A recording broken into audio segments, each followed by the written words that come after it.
Hello, welcome everyone. Welcome, welcome.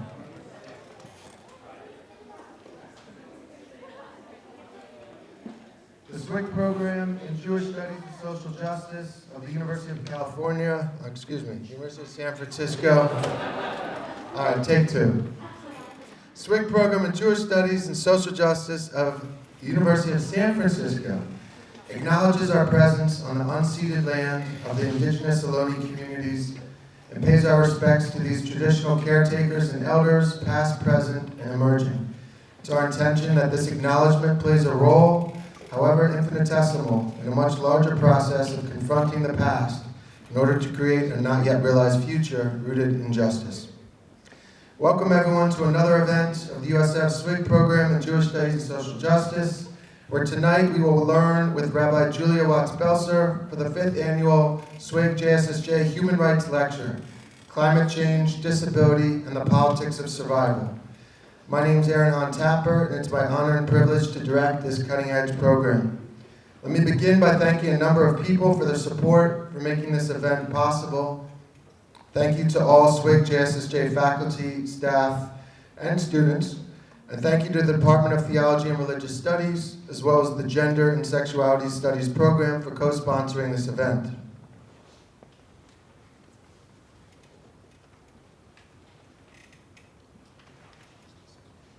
It works.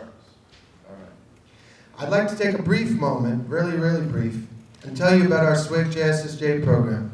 Founded in 1977, our program is the first Jewish Studies chair or program at a Catholic university anywhere in the world. In 2008, we were reestablished as the Swig program in Jewish Studies and Social Justice, the first academic program worldwide to formally link Jewish Studies with social justice. Including a minor in this field, in the classroom, the program offers a wide range of significant Jewish Studies courses not found in other educational settings. Beyond the classroom, we offer extraordinary events that are free and open to the public, such as tonight's event. Let me tell you about our final event this semester, which will take place next week on Thursday, November 14th from 6:30 to 8 in Fromm Hall's Mayor Room, which is closer to the entrance, called The Jews of Uganda. As we know, Jews are an amalgam of many peoples and include a multitude of ethnicities, languages, nations, and tribes. Although there have long been sub-Saharan African Jewish communities, little is known about them. Come learn about the Ugandan Jewish community with their leader, Rabbi Gershon Sizoma. If you'd like to learn more about our work, there are green booklets found at the entrance to this room, which you're free to take on your way out, and a sign-up sheet to be put on our listserv. We send out about 1 email a month. Through the Swig JSSJ program, we believe that education is the best long-term way to create systemic change. Whether one has the time to take a semester-long course or a mere few hours to hear from a single speaker, education is fundamental to making our world better, paramount in shining the spotlight on the margins, on oppressed communities who are mistreated merely because of their race, ethnicity, religion, gender, sexual orientation, or another social identity altogether. Now to introduce tonight's event formally. Our guest speaker tonight will take us down an incredibly important path, an intersectional voyage linking multiple critical topics as they relate to survival. Rabbi Julia Watts Belser is an associate professor of Jewish Studies in the Department of Theology and Religious Studies at Georgetown University and a senior research fellow at Georgetown's Berkeley Center for Religion, Peace, and World Affairs. She has also held faculty fellowships at Harvard Divinity School and the Katz Center for Advanced Jewish Studies at the University of Pennsylvania. An ordained rabbi, as well as a longtime activist for disability, LGBTQ, and gender justice, her research centers on gender, sexuality, and the body in classical Jewish texts, as well as queer Jewish feminist ethics.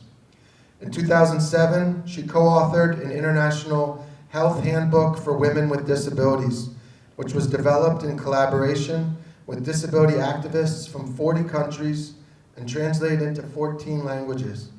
Last year, she authored Rabbinic Tales of Destruction, Gender, Sex, and Disability in the Ruins of Jerusalem. Her current research examines the critical nexus of climate change, disability, and environmental justice in conversation with disability arts, activism, and embodied ethics.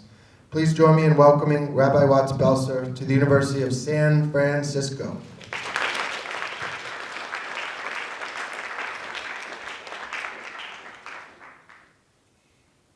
Thank you so much for the warm welcome. Thank you very much to everyone who has made it possible for me to be here tonight.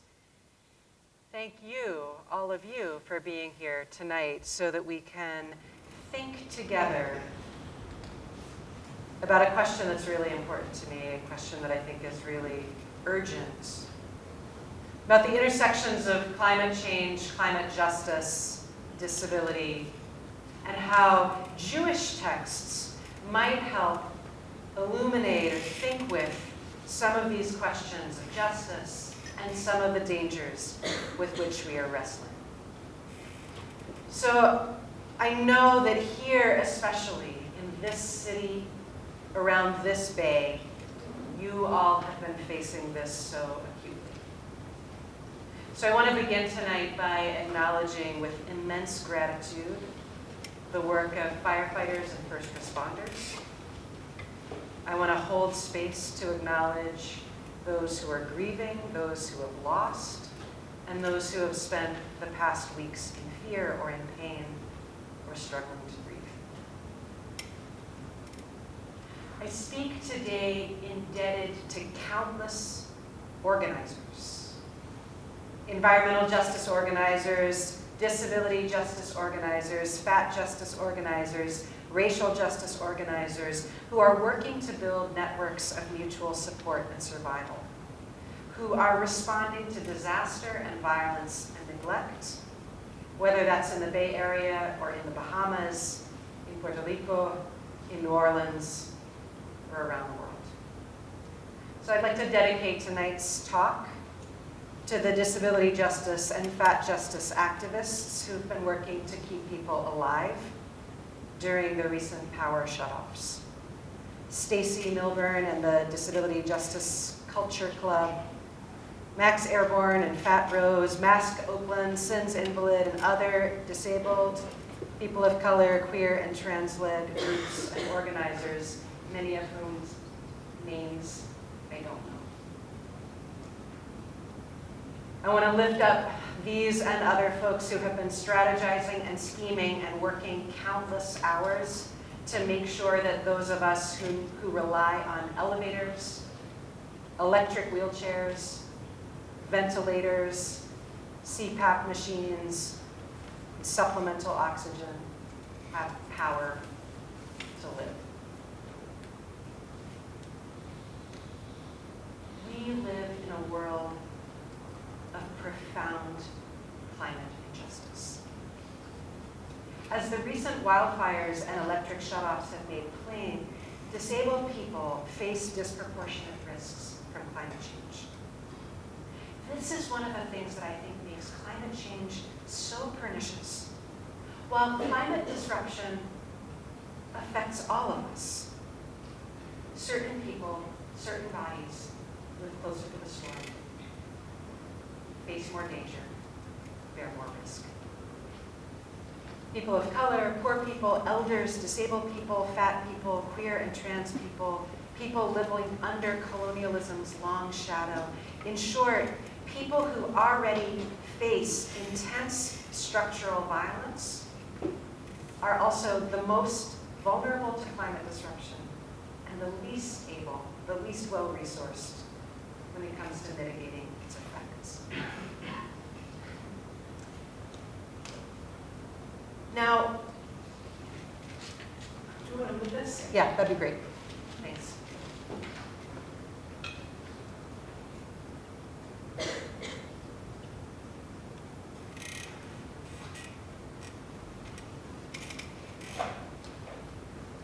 Beautiful.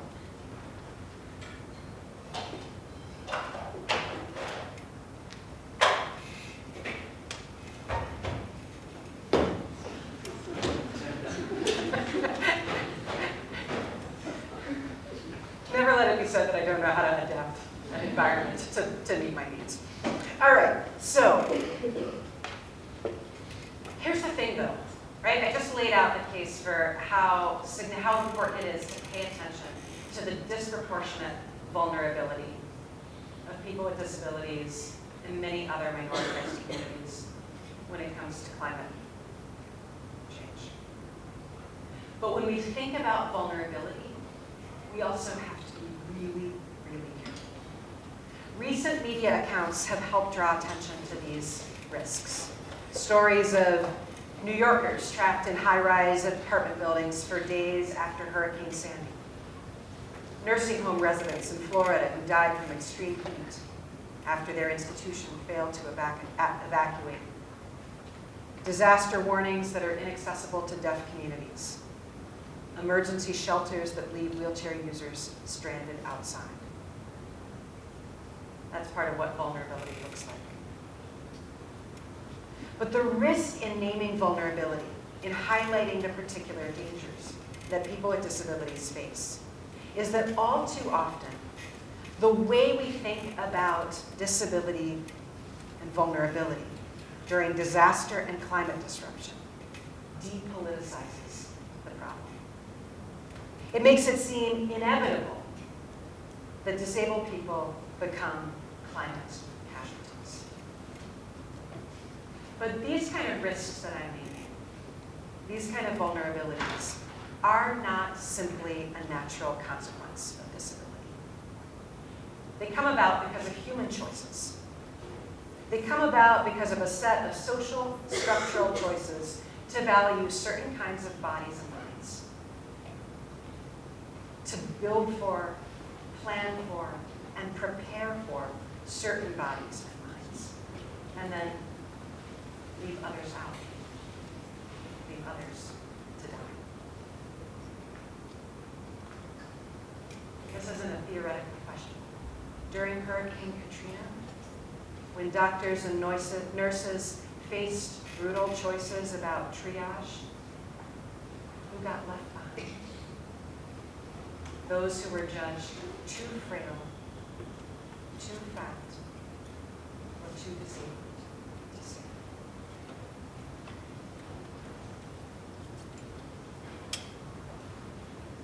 To understand the intersection of disability and climate change, to recognize the way the politics of survival that are at stake, we have to recognize the way these choices are shaped by ableism. Let me tell you what I mean by ableism. I mean by ableism a complex set of power structures that privilege certain bodies or minds as normal, while designating others as abnormal, as well as a whole set of systems, practices, and attitudes that stigmatize disability and deny people with disabilities access, agency, resources, and self-determination. Right? So ableism is a system like racism, like sexism, like classism, like heterosexism, that structures not just our individual interactions, but also structural social choices about how we organize our world.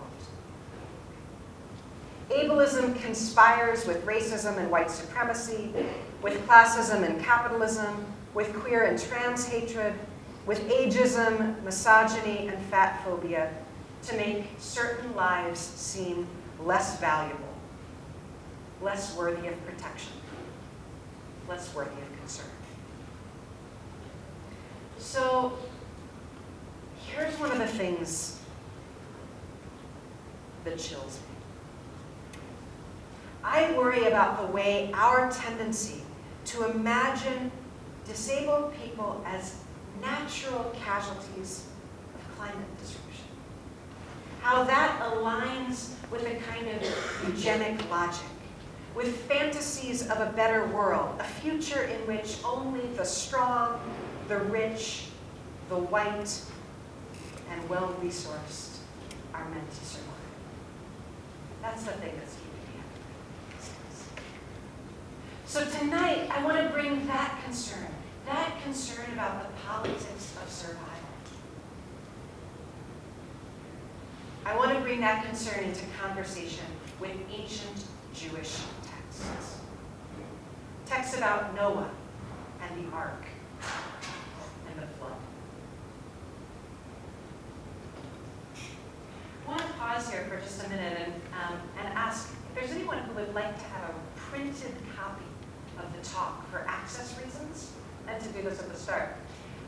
We'll just go around, so Erin will move around to the room. If you'd like, I've got about 5 or 6 copies. If you're somebody who would find it easier to follow along with a written version of the talk, just identify yourself so that you can get one.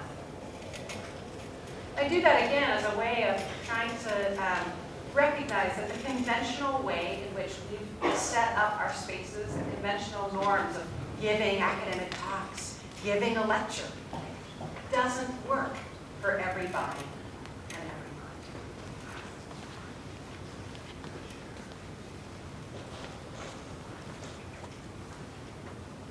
So let's think a little bit together about ancient Jewish texts, disability, Noah, the ark, and the flood.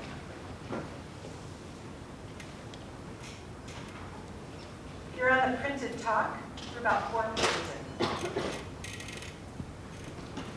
So the literary critic and environmental theorist Jeffrey Jerome Cohen argues that the biblical story of the flood, with its tiny little ark and a handful of chosen survivors, is a really dangerous cultural template in these days of climate change.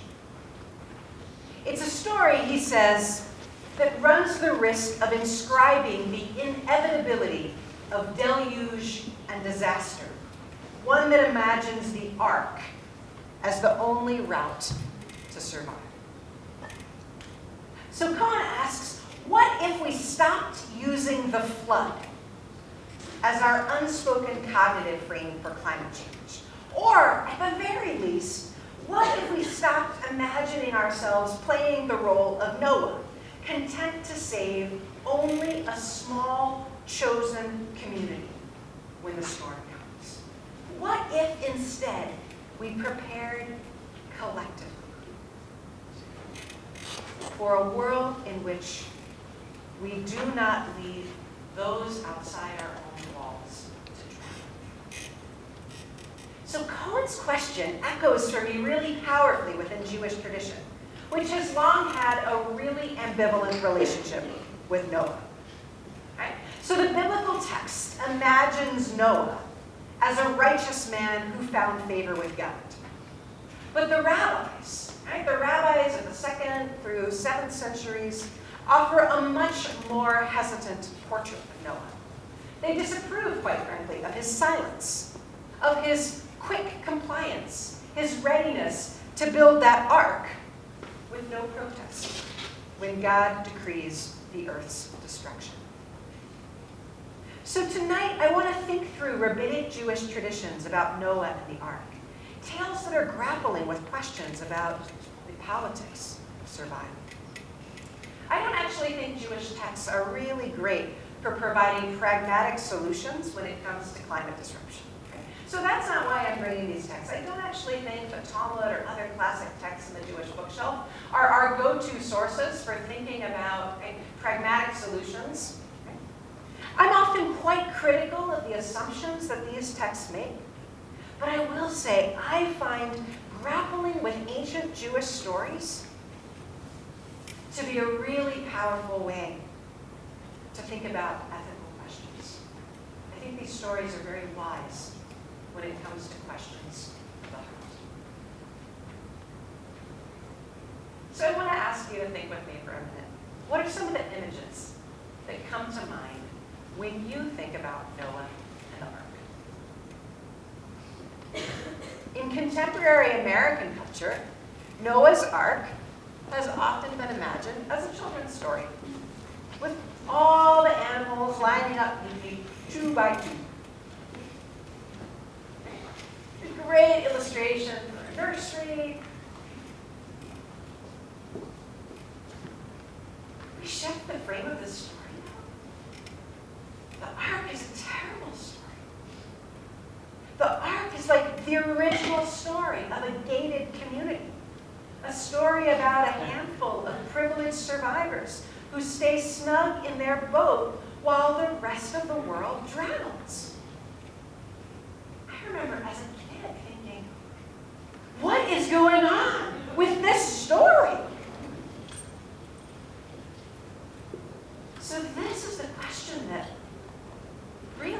that's me in the Noah tale. The question of how a rosy story about the survival of a few gets laid over top a watery grave. When modern Jewish communities read Noah's story today, our eye is often trained toward the rainbow, right? We're thinking often about the promise that comes after the flood. But I am distrustful of that impulse. I'm worried about the way that thinking about the happily ever after allows us to all too easily efface the casualties and the memory of those who do not survive. So let me offer a different image. The painting attributed, there's another happy image of the rainbow, okay? But here's the image I wanted to show you now. That's the image of attributed to the Spanish master Francisco Goya, an image painting known as the dog. Art critic Jonathan Jones argues that Goya painted this image as he grappled with the brutality and senselessness of war. A dog, Jones says, drowning in quicksand, its gray head poking defiantly out of the brown sludge, even as a dead yellow sky above insists there is no sea. When I hear the story of the flood, I can't pull my eyes away from Goya's dog. My heart is with the lost and the blind. My heart is with the ones drowned. So let me tell you a story from the Talmud. An ancient Jewish story from 4th or 5th century Babylonia. A story that points to this recognition, that starts to grapple with this question of who gets left behind and why. I want to warn you at the outset that this is a difficult story. It's a story actually that I find quite toxic. It's a story that stigmatizes survivors of sexual violence. But I tell it tonight because I think it is a really important story. A story that makes visible a bitter cultural truth about bodies that are stigmatized and despised.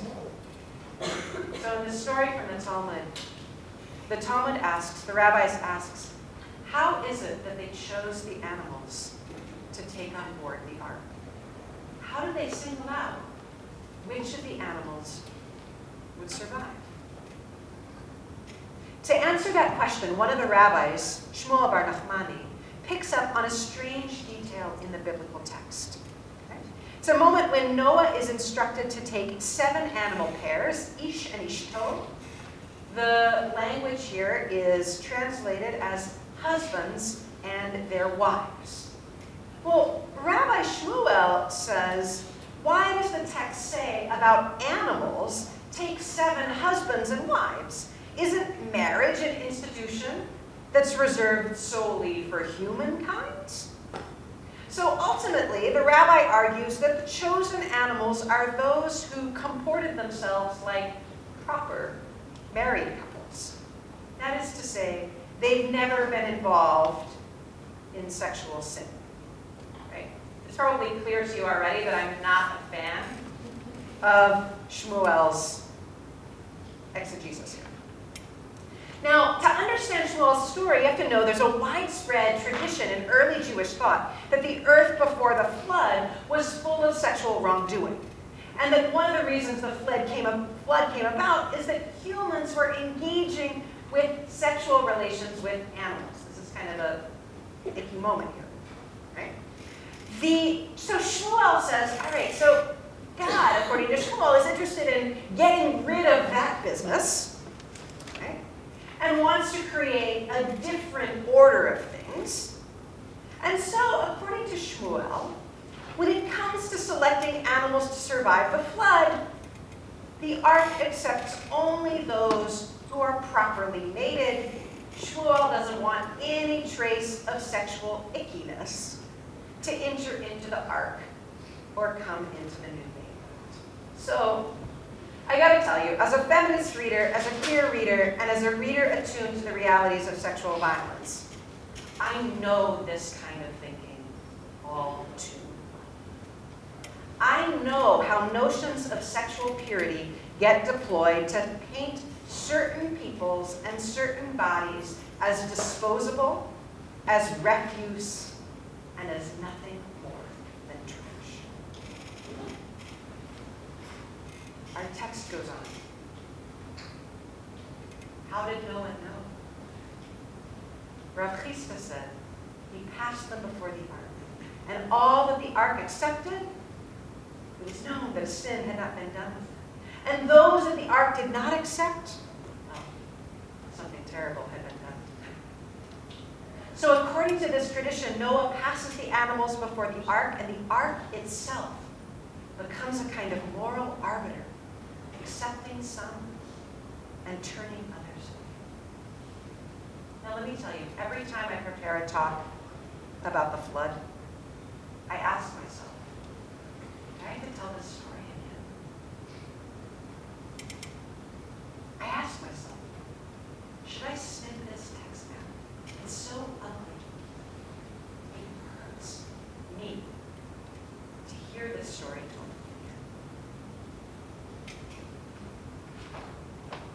But I tell this story because I believe we must talk about this text and other texts like it. Because I think it names a pervasive tendency, not just in the Talmud, not just on the ancient Jewish bookshelf, but also in our contemporary moment. This tradition makes manifest for me the exclusions of sanctuary, the way refuge is all too often bought for a few at the expense of other bodies deemed unsavory, too ugly, too disabled, too fat, too poor, too brown to save. Shmuel's ark offers a profoundly conditional refuge. It offers sanctuary only for a tiny group, a chosen few. So here's the question that I think we must be asking ourselves. Is this the limit of our refuge dreams? Is this the only way we can imagine sanctuary and survival? The work I do on disability and climate change is dedicated to forging a different answer.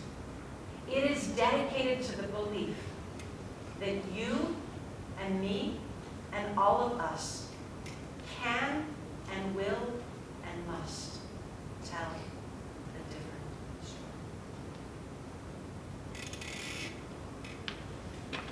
So I want to tell you two other stories. Stories in which the Talmud resists this tendency. Stories in which Jewish texts bust out of this narrow idea of sanctuary and imagine a different kind of possibility. So let's think a little bit about a different tradition from the Babylonian Talmud. A tradition that talks about a mythical creature known as the Re'em. How that Re'em survived the flood. Now, scholars suggest the Re'em might be a reference to the aurochs, an ancient species of cattle memorialized in prehistoric cave paintings. But you know, Jewish tradition identifies the Re'em differently as the unicorn. Now, in contrast to the popular song, where the unicorn gets left behind when the flood comes because it's playing games and splashing in the rain, the Talmud gives a different account. The Talmud takes for granted that the unicorn survives. The question that occupies the ancient rabbis, though, is how? How did they get the enormous unicorn, the aurochs, this ancient, massive creature? How'd they get her on? So the Talmud describes the Re'em, or in Aramaic, the Rema, as a huge creature Rabbi Bar Chana says he once saw a day-old child of the Re'em, and it was as large as Mount Tabor, 40 parsangs long. Now, you might be wondering, what the heck is a parsang?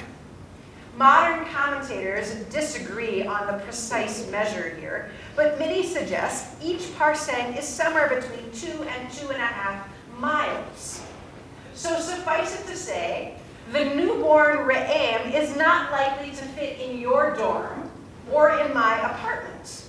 And it would have posed quite a logistical challenge to get even an infant onto the ark. Her neck alone, says Rabbi Bar Chana, is 3 parsangs long. And when she excretes, her poop is big enough to dam up the entire Jordan River. So we have a huge logistical problem. I love this tradition as a way for thinking about disability and the flood, because it is a story that paints so plainly the problem of access. This is a story about a body who doesn't fit in conventional space. The Re'em is a body that exceeds the expected boundaries, a body for which accommodation must be devised. Right? I also just privately love the idea of thinking that my wheelchair-using body has shares some kinship with the ancient unicorn. Okay? So the rabbis lay out a number of possibilities. Perhaps, they say, perhaps they tied her horn to the ark. So the ark was like a giant piece of driftwood that she could float beside.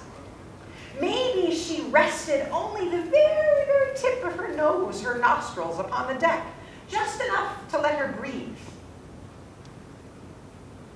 But if she's floating behind, the Talmud raises an objection. Right? It has another tradition that it knows that the floodwaters were actually not cool, but boiling hot. So surely the Rema couldn't have survived like this. So what happened? The text suggests that a miracle was performed for her, and a little bubble of cool, still water came to surround the ark to let the unicorn survive. It's a moment of what we might call divine accommodation. This little portable bubble sanctuary that surrounds the big, beautiful body of the Rema in the midst of the raging flood and keeps her safe through the storm.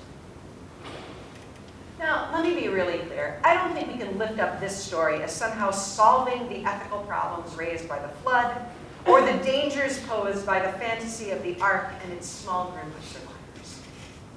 I tell this story because I hear in it the reminder that the ancient Jewish rabbis were also, in some ways, grappling with the problems of exclusion. They too were thinking about the problems of access. I hear in it a recognition of and an empathy with the bodies that don't fit on the ark, the bodies who have no refuge, the bodies who otherwise can't make it to sanctuary. The tellers of our tale want the Re'em, this big, beautiful, fat, queer, creature to survive. But as much as I love this story, I also don't want to make too much of this whimsical moment. There's actually something perverse about celebrating the survival of a mythical unicorn in a time when so many people cannot find refuge, and a time when so many bodies are shut out of sanctuary and are left to die without shelter, without rescue. Our story suggests that the Re'em's survival was a confluence of human ingenuity and divine intervention. But I am really mindful when I tell this story tonight that the Talmud insists that it's forbidden to rely on a miracle. We are not allowed, the Talmud says, to put our collective faith in divine intervention. Faced with a rickety bridge or an unstable wall, faced with a dangerous situation, the Talmud says we must not rely on divine protection, but instead avoid thrusting ourselves or others into danger. We have a collective responsibility to change the situations that might require divine rescue, and not simply put our trust in good fortune or in God. So to think about this collective responsibility, I want to tell you one more story from me. A story about another unexpected survivor. That's the biblical King Og, ruler of Bashan. So according to rabbinic and medieval Jewish traditions, Og was a man of extraordinary stature. He was one of the primordial giants, the Bnei Elohim, one of the only ones who survived the flood. There's a midrash in Pirkei Rabbi Eliezer that lays out how it happened that this giant king survived. According to our midrash, he sits on a piece of wood that extends from one of the gutters that leads out of the ark. There's an entire drainage and plumbing system here, the details of which I will spare you. Og, it seems, was tall enough that he could perch on the bottom of the ark and still keep his head above the waves. But the problem he faces, according to our midrash, what's he going to eat? How is he going to find sufficient nourishment for the flood? It's Noah who saves him. According to the midrash, Og swears fealty. Noah bores a hole in the side of his boat and then brings Og food every day and every night, and so Og too survives. Now when I think about the story, I am struck by the risk here. The fact that making a hole in the ark in the midst of a flood might well have intensified the danger for those already on board. And I wonder, I can practically hear the voices of those who counseled Noah not to risk it. Don't make a breach in our tiny little boat. Don't think outside our walls. Don't worry about those outside. Let's make sure we hear. But our midrash imagines Noah as breaking the boundaries of the ark, deliberately refusing to police those borders. It's a striking act. It's one of the most ethical acts I can think of when it comes to rabbinic traditions about the flood. Especially because the midrash imagines God as sealing the borders of the ark, right? Like the tradition in the Talmud. The midrash imagines God as being involved in a kind of moral improvement scheme, using the flood to make sure that the pure creatures survive and the impure ones don't make it in the next world. According to that schema, the ones outside are supposed to die. They're supposed to be washed away, so everything can be clean and new and beautiful. Let me just be really clear. I reject that vision of God. I don't believe in a God who orchestrates catastrophe or climate change, who sides with genocide, or who decides to condemn all us creatures, humans and hedgehogs and caterpillars and oak trees, to sudden and terrible death, so the world gets some fresh new start. When catastrophe comes, the God I love, the God I know, is right here in our midst, binding up as best she can the shattered pieces. The God I love is the one who strengthens the rescuers, the one who hands out N95 masks to folks who are living on the streets unhoused, the one who organizes backup batteries for people with disabilities who need oxygen and electric wheelchairs. The God I love is the one who wants Noah to bust through the walled sanctuary and share his family's food with those who are closer to the story. Noah is an ambivalent character in the Jewish imagination, precisely because in most accounts of the flood story, in most tellings of this tale, Noah fails to take that kind of action. Noah's portrayal in this midrash is actually extremely unusual. The biblical Noah, as I mentioned before, is pretty unconcerned when God tells him about the plan to destroy the earth. And that silence leads the rabbis and later Jewish thinkers to express serious moral reservations about Noah's character. While the Bible describes Noah as a righteous man, the rabbis are much more hesitant. They side instead with Abraham, the one who protested on behalf of Sodom, the one who asked, who said to God, "Shall not the judge of all the earth judge justly?" How can you condemn those people to die? So let me close tonight with a passage from the Zohar, one that imagines God's response when Noah emerges from the ark, when Noah sees the devastation and begins to live. Noah cries. He says, looking out of the flood, "God, you are called the master of compassion. Why didn't you have compassion for your creation?" And God is not moved by Noah's critique. God says to Noah, "Now you plead on their behalf. I lingered with you. I spoke to you at length, waiting for you to ask for mercy for the world. But as soon as you heard that you would be safe in your ark, the evil of the world did not touch your heart. You built the ark and saved yourself." When I read Noah today, when I linger with these ancient Jewish stories, this is what I want for all of us, that we resist the lure of that closed community, that tiny little sanctuary floating above the flood, that we commit ourselves to work not just for personal sanctuary, but for a world where all of us survive.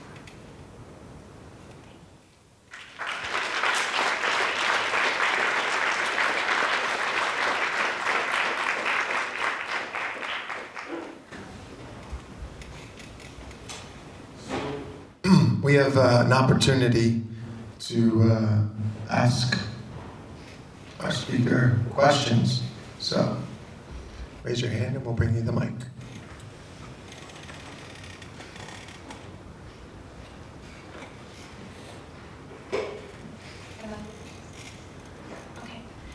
Hello, thank you for coming tonight. So I teach first grade at Temple Emmanuel, and we were learning about Noah's Ark actually last Sunday for the Parsha. And after class, one of the little girls came up to me, and she was almost in tears. She was so upset about the Noah's Ark story because she couldn't understand why God would kill the giants.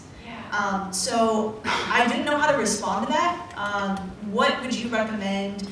How should we, whenever we are trying to teach these stories to children, passing the stories from generation to generation, as the Torah commands, how do we do so in a way that doesn't also transfer the stigma and the That's such a beautiful question. Such a beautiful question. A couple things I would say there. So first of all, I think that in talking about the story of Noah's Ark, it is so important to make space for people, and especially for children, to have emotional responses to the story, right? To feel grief about the story. I actually feel that that is one of the most important things that we might do when we talk about the story. To not rush, right? To assume that the story has a happy ending, right? Because I think, especially in these days when extinction is on so many people's minds, on the minds of so many kids, right? It's so important to leave space religiously, spiritually, for that to not get papered over, right? I tell my students sometimes, this stuff is worth crying about, right? It's worth grieving. One of the things in terms of thinking about God's role that I do when I talk about the story is actually in some ways to do what I did here tonight, right?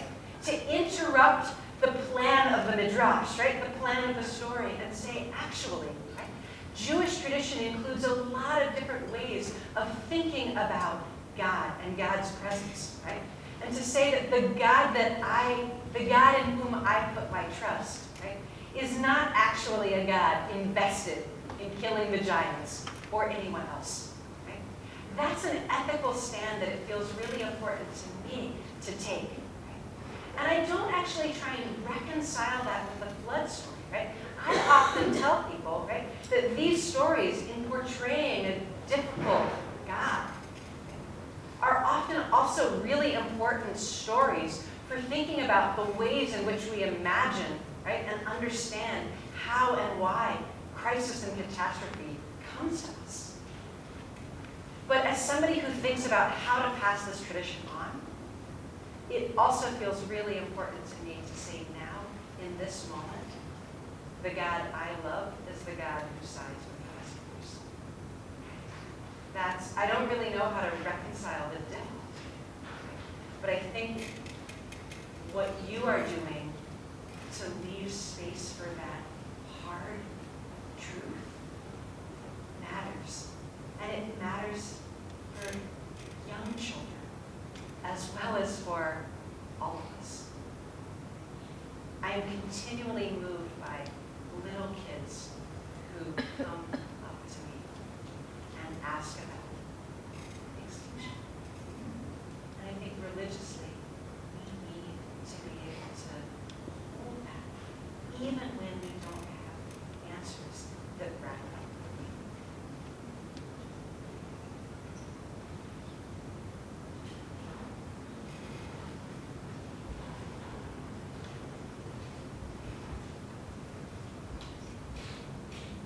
I'd love to hear, you're welcome to share questions, but also if there are thoughts or things that are on your mind, you're welcome to just talk back a little bit. Things that surprised you or you want to know more about.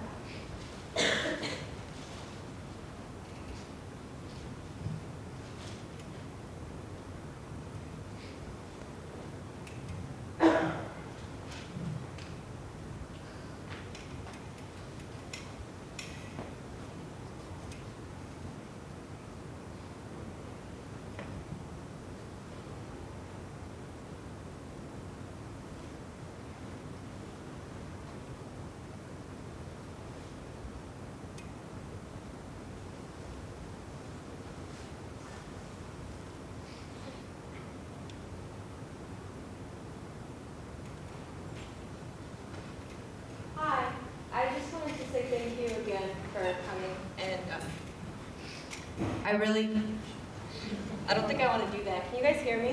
Yeah. I really appreciate the way that you're so. Do you mind actually speaking into the Okay, mic? Because sorry. I find it hard to hear you. Thank you so much.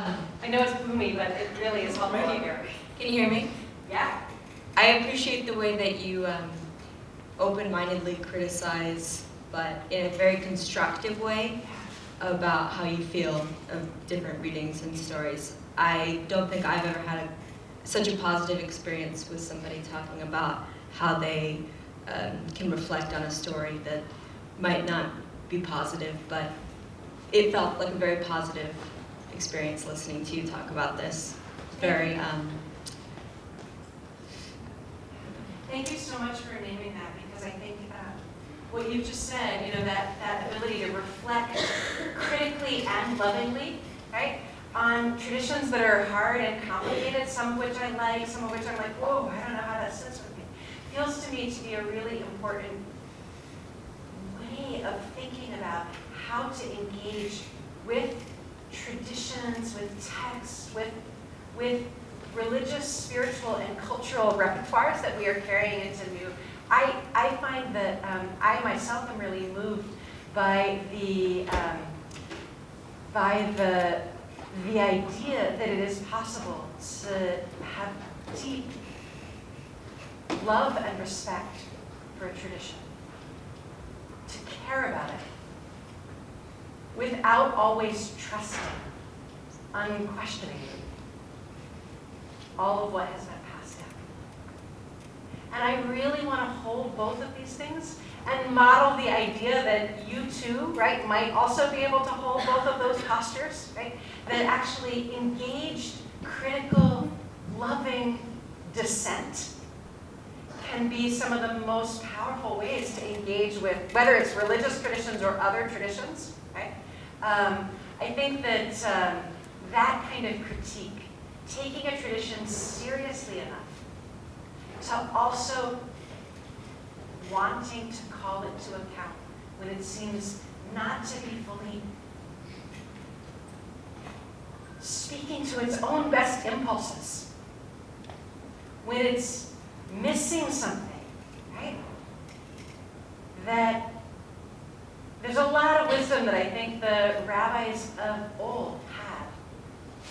But there's also some things we know now that they didn't know, right? So I believe that looking both ways, right? And having that engaged posture of dissonance and also deep appreciation is for me a really powerful way to engage these texts. Thank you. Hi. Hi. I'd like to say something as well. I really appreciated this metaphor you've delved into and created for our troubled times that we have today. I remember learning about the triage with Hurricane Katrina, and there's just, I don't know, how do you make decisions like that? And I was wondering obviously we have a long way to go and a lot of things to do. But what do you think would be one of the first steps to bring this mentality into the world, into common belief? That's a wonderful question, and thank you for asking it. I think that, as you said, there's a lot of different work that needs to happen here. Right? I find that one piece that really matters to me is thinking differently about disability, right? People with disabilities, elders, right? The way in which, I named a lot of different, right, marginalized bodies and minds, right? People whose lives are often seen as less worthy.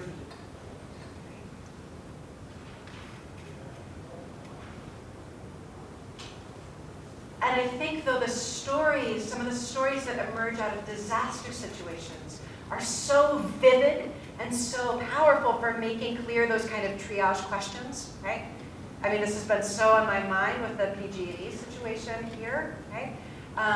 The intense kind of vulnerability, but also, I read that vulnerability again as failure to care about certain kinds of people. That's a big picture thing. But the kind of assumptions we make about who's at the center and who's at the margins, that's actually an everyday thing. That is a really everyday thing. So I actually think that trying to figure out some of the patterns, think about the way university life operates here. I don't know the culture on your campus, but if I think about Georgetown's campus, where I teach, there's a lot of assumptions that are made about normative bodies and normative minds, right? How fast you gotta work, how quickly you've gotta turn things in. A very thin space that's available for people who are grappling with anxiety, depression, physical illness, or sick. Whether that's short-term illness, chronic illness. So this is not just disaster time, right? We're also talking about very day-to-day questions about how we leave space for each other and build space for each other to show up as the bodies and minds that we actually are. So I actually think that it would be great to practice some of the strategies right here and right now for thinking about making more space for more people to be able to inhabit the world fully. Right? So you might have noticed on my PowerPoint, right, in addition to having the access copies, for example, I try to pull out a couple pull quotes from the talk, right? And that's because it has come to my attention, right, that most people's body minds can't really listen that well to a 40-minute talk and take everything in and retain stuff, right? That for many of us, having a kind of visual piece to go along with the auditory piece is a better way to learn. That's something I learned actually in disability community. Right? The idea that multiple modes of access, right? Different ways of building community. That's my suggestion for small scale ways of valuing differently the like in-flesh community that we actually are, right? Yeah, thank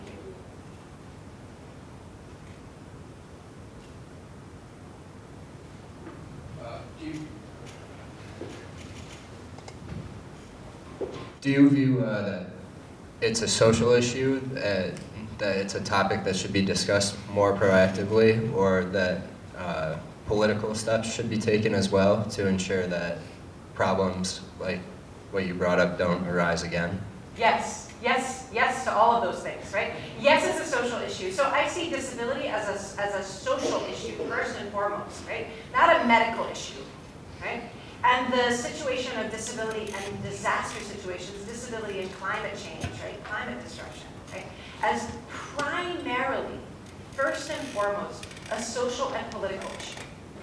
And that actually, when we medicalize it, right, and think this is just about, right, a situation that needs better hospital care or something, or like that, we miss a huge dimension of all of the other social choices that go into building people in or excluding people. Right? I also, I'm obviously in favor of more and better conversation about climate change, right? So these two things go hand in hand, right? Two subjects that people are often pretty hesitant to talk about, climate change and disability, and I'm like, let's just smash them together, right? Why not go for just really go for it here. But I think that actually it sometimes makes people really anxious to think about disability, because thinking about disability often brings us into the awareness of the contingency of our own fleshy bodies, right? It can just make us anxious in a very same way that climate change makes us anxious, right? It's hard stuff to think about. So I think that's another dimension that I would add. It's social, it's political, right? But it's also, I would say, psychological and maybe, if this is your pleasure, right, spiritual as well. To think about how might we help ourselves develop the strategies for thinking better and deeper about stuff that is scary, about stuff that takes us to that place of grief, right? About stuff that most of us would rather not spend our time thinking about. So I actually think that this is one of the most important disciplines. Because it's the way I move through the world, I tend to think about this as a kind of religious or spiritual discipline as well. Right? But I think you can also approach that in a secular way, right? To think about cultivating the capacity to help gentle yourself into thinking about hard things. I think that also equips us to then be better able to do the kind of social and political work. Right? And to flinch less when we're thinking and talking about these subjects. It's hard stuff. It's hard stuff. Yes, we'll wait for that.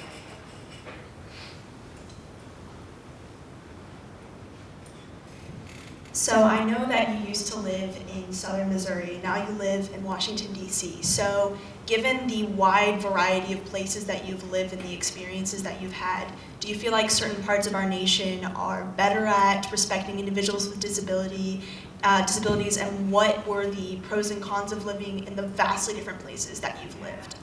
Yeah. You're right that there's tremendous differences, and also there's not that many differences, right? In some ways, right, there's very different political cultures in different places, right? So I was in Berkeley before I was in southwestern Missouri, you know, and some days it just felt like, whoa, you know, it's a big change. But, you know, that first year, if I'd, you know, had a quarter for every time somebody said to me, well, you're not in Berkeley anymore, you know, I was just like, you know, that's really apparent to me, actually. You're not telling me anything new. But here's the thing. I actually think that one of the most significant things that we need to do, both around disability issues and around climate issues, is to begin to depolarize some of our thinking about these questions. Because I actually find that, you know, of course I'm not telling you anything new to say that there is huge political divides around climate, you know, climate change, climate denial, et cetera, in this country. But I have also found in talking with communities in really different places that when it becomes possible to get past some of the broad brush ideological political frameworks that are guiding our thinking, that a lot of folks are deeply moved by some of the human issues that are at stake here. So different political analysis, obviously certain political analyses resonate better with me, right? And I find them more effective for doing the kind of political work I want to see in the world. But I also really believe in not writing off communities or regions, places, and peoples. Okay?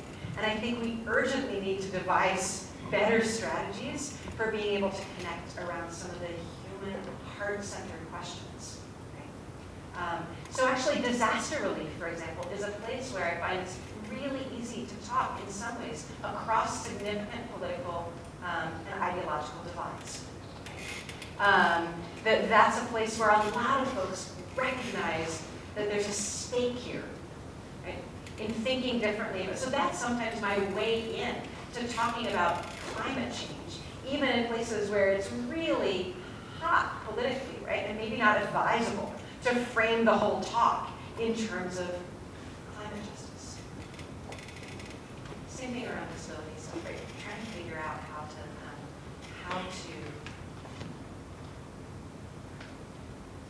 connect with people in a more heart-centered way, rather than leading the assumption that certain folks are just not going to be interested in grappling with these questions.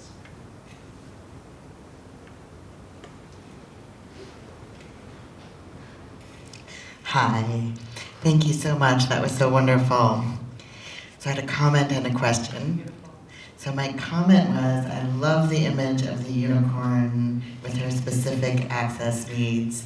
And I was just thinking about how, though I agree with you that the ARC is kind of a country club, that there still would have to be so many access accommodations to get all those animals on there. Right. So that was really striking me, that there's still some profound access thinking in that story. Can you say something about that before you ask the question? Because that's actually another place where the Talmud too is thinking about the logistics. Like, how did it work? How did they organize the different creatures? Right? I mean, it's actually extraordinary, the fact that this kind of access thinking, right, not framed in disability terms, right, but so amenable actually to a disability analysis if one is interested. That's another secret, I think, actually, to sort of trying to figure out how to bring questions like disability into texts where I think the original rabbis were probably not really thinking with me about these questions. But in the same way that I don't want to write off communities, I also don't want to write them off. Right? I believe that they would want to be brought forward into thinking with these questions as well. So thank you so much for bringing up the access stuff. Thank you. My question was in terms of the very, in my experience, pervasive and terrifying view of, well, yes, we'd like to commit to that sanctuary, but we can't. Some people will just have to die, or or what sort of came out in the PG&E situation, it's on them to save themselves, which I think is closely connected. Disabled people should have generators. And I'm wondering if you could kind of speak to that and speak to some responses to that, which comes out, I think, both implicitly and explicitly. Yeah. So this was really on my mind because I think a lot about, think a lot about and work a lot to make plain the specific kinds of risks that disability communities often face around climate change. And I think it's really important to begin to think more concretely about what some of those risks are so that we can better plan for them. But when talking about those risks, talking about the vulnerabilities that people face, right? I was giving a talk and one of my colleagues just said, it's terrible. It's a really terrible situation.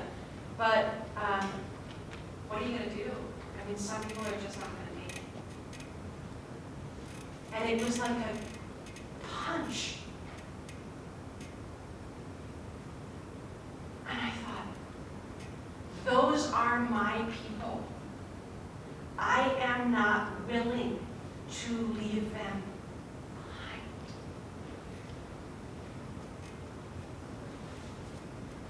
But that conversation was one of the conversations that made so plain for me the risks of the vulnerabilities.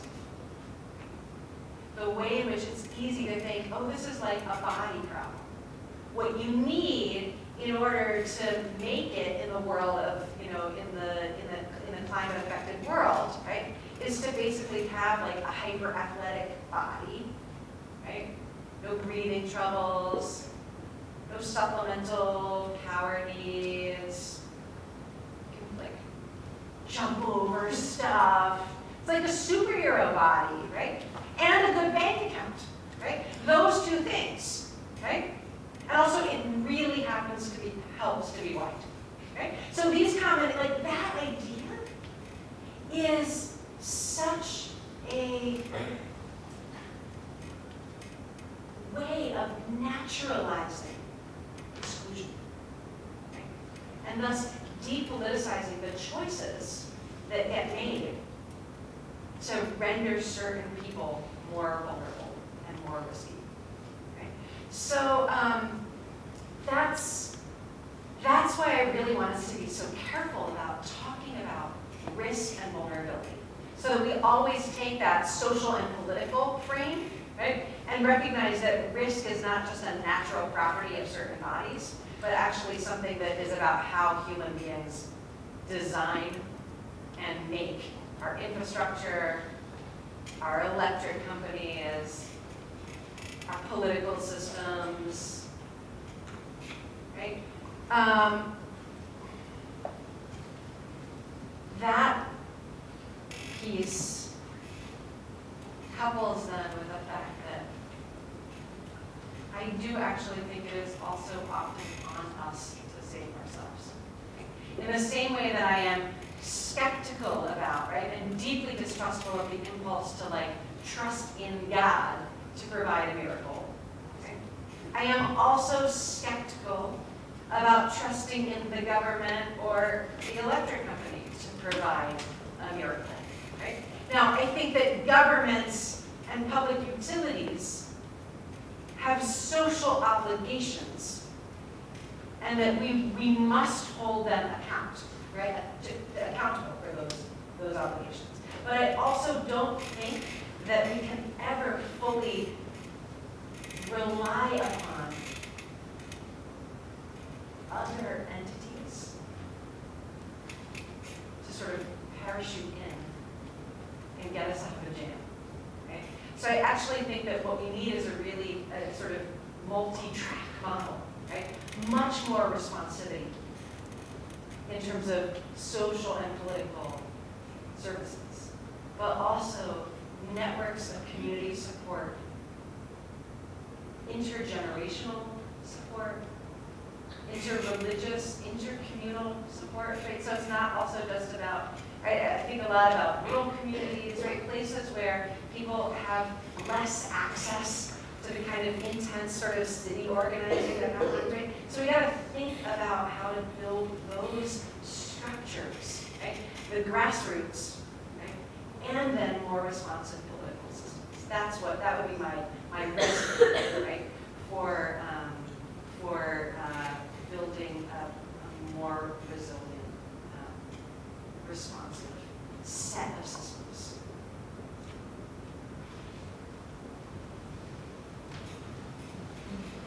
So whenever I think about climate injustice, I just get really overwhelmed.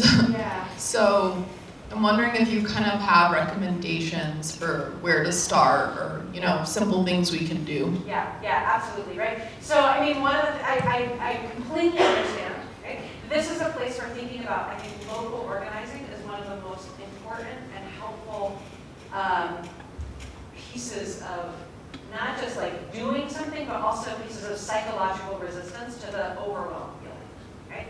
So at the start of my talk, I named some local groups and organizers who are doing really astounding and important work here in the Bay Area. Okay? And I find myself boosted by knowing about that work, by supporting that work, whether that's materially, via donations, via actual physical on the ground work, whatever your fancy is, right? Whatever's available to you. But I actually think local organizing, grassroots organizing, is for me one of the most potent methods of combating despair, right? And combating the feeling that it's not about, right? This is a place where the idea of micro interventions feel to me like I remind myself actually virtually every day that my job is not to solve the problem, right? That's a setup for complete, right?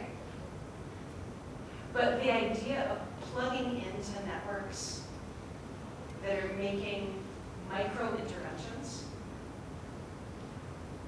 as an act of, again, for me, I go to spiritual commitment, right? Activist, political, but also spiritual commitment. Feels to me like saying yes in the face of 1,000 no's. Okay? That's what I need, right? I don't know if it's I think everybody's got to sort of figure out their own strategies. But I also think that that I try deliberately to surround myself with stories about people who are doing that kind of work. Not in a way to say that, not as a panacea, but as a way of trying to learn the names and stories of specific people who are doing this work. Because in moments when I face grief or overwhelm or despair or exhaustion, I will sometimes close my eyes and let the images of their faces or whatever symbol I have for them in my mind just come into my consciousness so that I feel surrounded by people who are doing this work. That's the thing that I need in order to not feel this is such lonely work. This can be such lonely work. And to care deeply about it is to say yes to a whole lot of heartbreak. Yeah, I'm thinking right now of specific individuals, some people I know, and some people I have never met, and probably will never meet, who are on my personal list. And I hope that in some way that is helping me keep doing this work too. So, feel free to use and adapt whatever strategies, right, that are useful.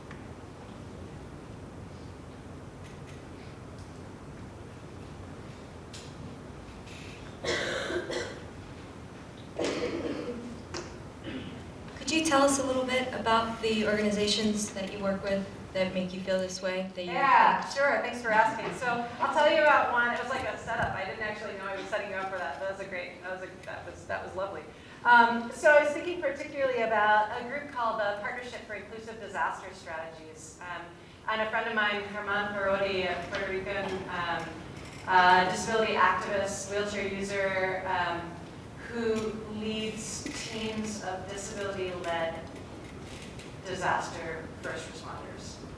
So he was just recently, right, he and his team recently came back from the Bahamas, where they were working with disaster-affected communities to bring equipment and other stuff to individual households and families of elders and people with disabilities. And one of the things that Herman says is that it's really important that this work be done in and through disability communities, right? So as a disabled person himself, he has particular abilities to connect with, right? He just knows these communities really well, right? And has the ability to work with local disability communities to think about reaching folks who are otherwise hard to reach, right? So yeah, I was thinking, and as I was telling you that story about Gary's one of the people who's in my whose face is in my mind, right? Thinking about some of the kids and also autistic communities to whom they brought not just like life-saving stuff, but also fidget spinners and the kinds of stress-relieving toys that are also access tools, together with generators and mosquito netting and bug spray. There's something about that work that is incredibly hopeful. Like, I hold Herman up as one of the people who I trust to go in for people, right? And try to make sure that no one gets left behind. Okay? So yeah, that's an example, right? That team did work in Puerto Rico, and has really been devising strategies for doing post-disaster relief work that centers disability communities and helps build local infrastructure for helping strengthen networks among disabled people in disaster-affected communities. Really cool work.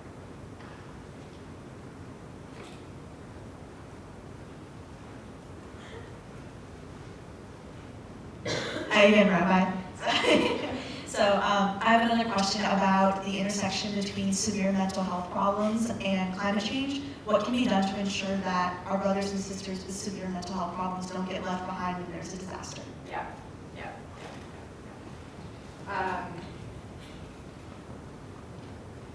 It's a very hard question. And I think that this is a place where access to information, access to both short-term and long-term disability-sensitive mental health support is critical. And is often in short supply when it comes to disaster relief situations, right? So situations where people are in shelters, right, are widely recognized, right? Shelters or refugee situations widely recognized as really hard on people's mental health, right? Even without pre-existing difficulties, right? So many of these disaster situations are incredibly triggering and stigmatizing, right? Intensifying, right, of pre-existing mental health systems. We are increasingly going to need more, not just first responders, but also long-term presence who are thinking about, whether that's again from like religious communities and or from mental health communities, thinking about the intersection of those needs, not just short-term response, but also the long-term aftermath of disaster. One of my friends and colleagues works on environmental justice thinking, says we so often think about disaster short-term, right? We think about spectacle. What we miss is the long-term aftermath, the afterlives, right, of disasters, and the ongoing now effects of climate change on mental health. So I think that's one of the things that's really important to prioritize. Any last question? It's got to be really good. Thank you so much for being a really incredible, so present group.